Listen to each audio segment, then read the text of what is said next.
Welcome back to my channel নানাবাইস kitchen Afroza Akter. প্রথমে আমি প্যান দিয়েছি, প্যানে তেল এবং পেঁয়াজ দিয়েছি।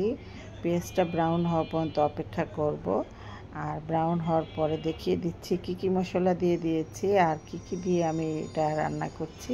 একটু ধৈর্য সহকারে দেখুন। আর ইজি রেসিপিগুলো ঘরোয়া উপকরণ দিয়ে করা যায়। প্রথমে পেঁয়াজটা যখন ব্রাউন হয়ে গিয়েছে তখন আমি পানি দিয়ে দিয়েছি। একটু ওয়েট করুন আর দেখতে থাকুন আমি কি দেখাচ্ছি। আর খেতে কিন্তু দারুণ লাগে।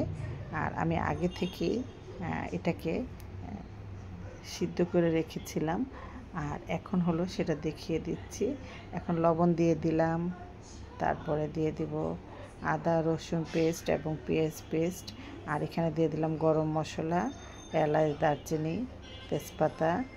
আর হলো এই যে রসুন পেঁয়াজ আদা একসাথে পেস্ট একসাথে করে রেখেছিলাম সেটা দিয়ে দিলাম। দিয়ে একটু নেড়ে চেড়ে একটু অপেক্ষা করব। তারপর এই যে পেঁয়াজের স্মেলটা যতক্ষণ না যাবে ততক্ষণ নেড়ে চেড়ে একটু অপেক্ষা করে তারপর আমি বাকি মশলাগুলো দিয়ে দিচ্ছি। আর একটু মরিচের গুঁড়া দিয়ে দিব। মরিচের গুঁড়াটা একটু বেশি দিব যাতে একটু ঝাল ঝাল হয়। তারপর দিয়ে দিব একটু হলুদের গুঁড়া, তারপর একটু জিরার গুঁড়া আর ধনিয়ার গুঁড়া দিয়ে আমি এটা নেড়ে চেড়ে একটু ওয়েট করব। জাস্ট মশলাটাকে একটু কষিয়ে নেব যাতে একটু তেল ভাসা ভাসার মতো হয়ে আসে। অল্প এরকম হয়ে আসলে তখন আমি এটার মধ্যে দিয়ে দেব আলু কিউব করে কেটে রেখেছি, সেই আলুটা দিয়ে দেব। এই যে দেখুন আর একটু নেড়ে চেড়ে নিলাম। নেড়ে চেড়ে ওয়েট করতে থাকি আমরা। তারপর কি দিচ্ছি দেখিয়ে দিচ্ছি। কিউব করে আলুটা দিয়ে কতক্ষণ কষিয়ে নিব। তারপর কিছুক্ষণ কষিয়ে নিতে হবে, কারণ আলুটা যাতে সিদ্ধ হয়ে যায় সেই পরিমাণে কষিয়ে নিতে হবে। আর একটু নেড়ে চেড়ে একটু ঢেকে দেব। তারপর এটা আমি রান্না করব খাসির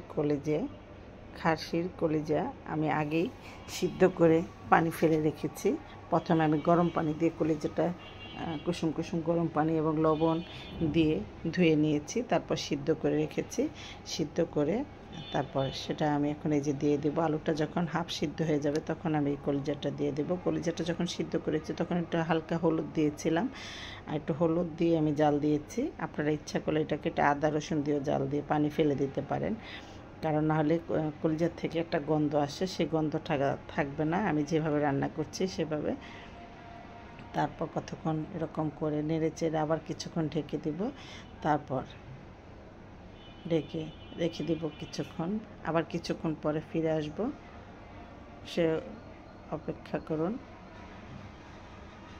এই যে দেখুন কালারটা কীরকম হয়েছে। তারপর কতক্ষণ ঢেকে দিলাম। এখন আমি এটার মধ্যে গরম পানি দিয়ে দিলাম। গরম পানি দিয়ে দিলে মাংসটা একদম ভিতর